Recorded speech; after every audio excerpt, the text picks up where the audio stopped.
que vous allez découvrir s'est déroulé il y a plus d'1 siècle en France.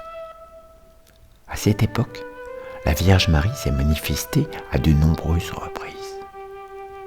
À Paris, à Lourdes, à La Salette, à Pontmain et bien d'autres lieux moins connus encore. Mais avant tout, c'est la vie de 2 jeunes femmes issues d'un milieu très modeste. Elles se sont battues et ont souffert pour nous délivrer un message capital. Tout cela est encore méconnu du grand public. Depuis 1 siècle, cet épisode de l'histoire a été volontairement occulté par les institutions. L'apparition dont il s'agit est très particulière et mérite toute notre attention.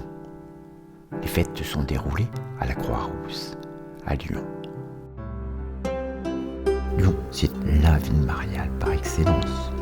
Au XIXe, il existait encore environ 300 niches abritant toutes sortes de madones et de saints.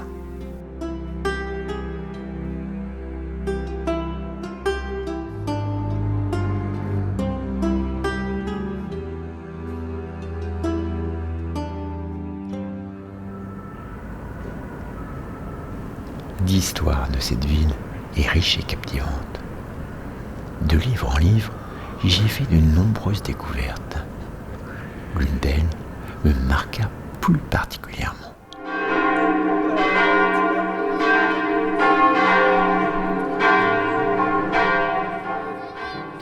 Ça va bien et toi? Ouais. Bon, t'avais un livre à me montrer? Oui, alors le fameux livre D'accord. sur les apparitions.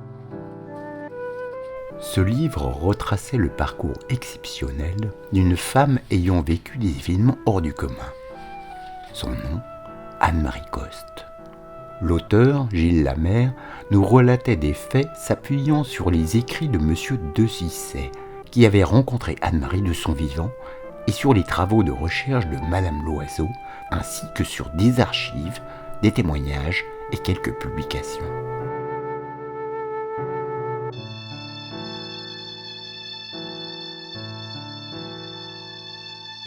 Les fêtes se sont déroulées de novembre 1882 à septembre 1883. La France sortait de la guerre de 1870. Le gouvernement de Thiers imposait ses lois. La Commune de Paris avait été réprimée dans le sang. L'anticléricalisme prenait une ampleur jamais vue. Les croix publiques étaient détruites, les crucifix bannis des écoles.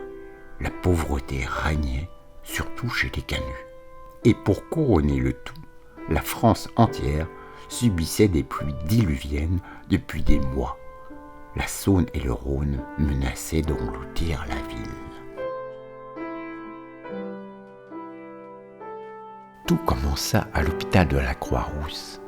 L'événement fit grand bruit à l'époque. Pourtant, l'affaire fut étouffée et retomba dans l'oubli. Anne-Marie est née à Lyon en 1861. Prématurée, sa santé est très fragile. Aînée de 10 enfants, ses parents sont pauvres, mais très croyants. Malheureusement, elle ne se remet jamais d'une chute à 14 ans et reste infirme à vie. Son état de santé se dégrade encore. Elle est hospitalisée plusieurs années, souffrant de diverses maladies graves. C'était le 6 novembre 1882 à l'hôpital de la Croix-Rousse, où j'étais rentrée depuis le 16 août. Je dormais profondément lorsque je me suis entendue appeler « Anne-Marie !»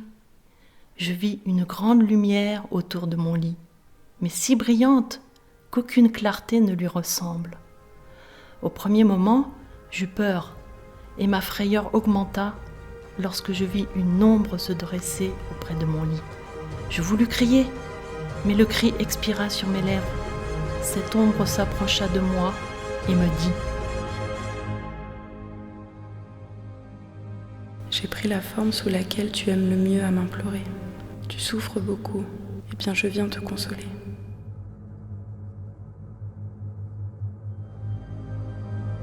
la Vierge Marie porte l'enfant Jésus qui lui-même tient dans sa main un globe surmonté d'une croix brisée.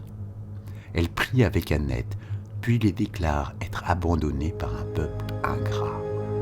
Elle demande des prières, des neuvaines et la gravure d'une médaille sur laquelle est frappé « Mère abandonnée, priez pour nous ».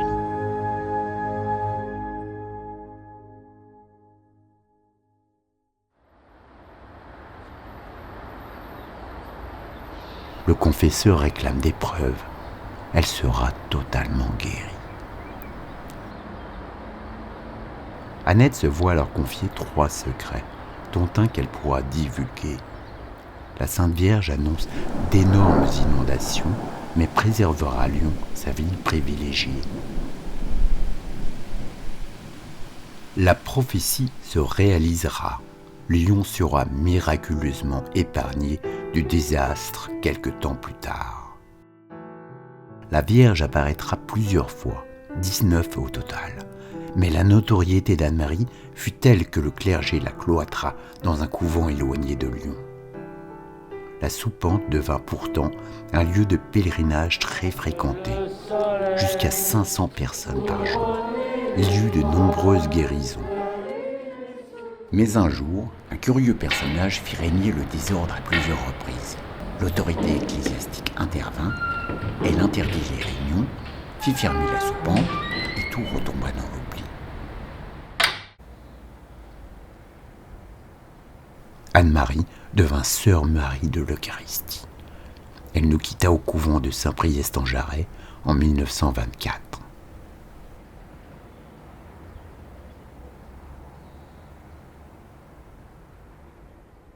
Tout cela était très étonnant, mais j'en vins à découvrir que l'histoire ne s'arrêtait pas là.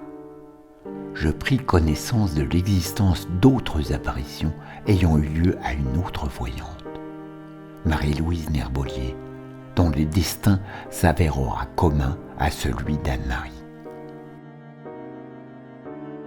L'année suivant ces événements, la Sainte Vierge apparut à Marie-Louise et lui ordonna d'aller à la Soupente.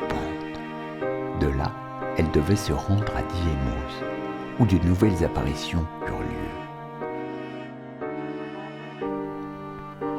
Marie-Louise fut stigmatisée et vécut les souffrances de la Passion. Elle eut des apparitions jusqu'à sa mort, le 15 août 1908, jour de l'Assomption. Elle fut inhumée au cimetière de Loyasse. La concession expirant en 1939 ne fut pas renouvelée.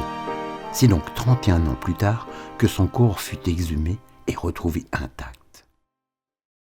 Donc il y a eu un prêtre qui était là, un commissaire, le responsable du cimetière et puis quelques personnes. Et en fait le cercueil était un peu fondu, donc on a élargi la fente et on a vu qu'elle était intacte. Alors, donc on a conclu ce qu'il fallait, puis on l'a laissé 48 heures bâcher. Et après on est revenu, et elle était toujours intacte. L'air n'avait pas oxydé le corps, vous voyez. La version officielle voudrait qu'il ne se soit rien passé. Pourtant, ces 2 femmes ont souffert énormément pour la même cause. Comment pourrait-on imaginer que de pareilles souffrances fussent inutiles ? Anne-Marie, qui était très obéissante, suivit les ordres de ses supérieurs. Elle fut muselée. Marie-Louise, quant à elle, c'est pire. Elle fut bafouée et humiliée publiquement. La presque totalité des documents la concernant a disparu.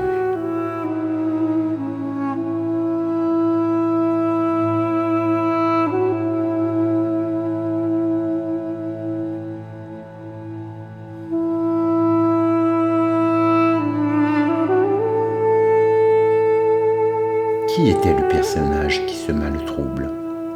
Pourquoi la Soupente fut-elle fermée réellement ? Pourquoi des apparitions à la Croix-Rousse et surtout quel rapport avec cette croix brisée unique en son genre ? Il reste encore beaucoup trop de questions sans réponse. Jusqu'à nos jours, le silence règne encore.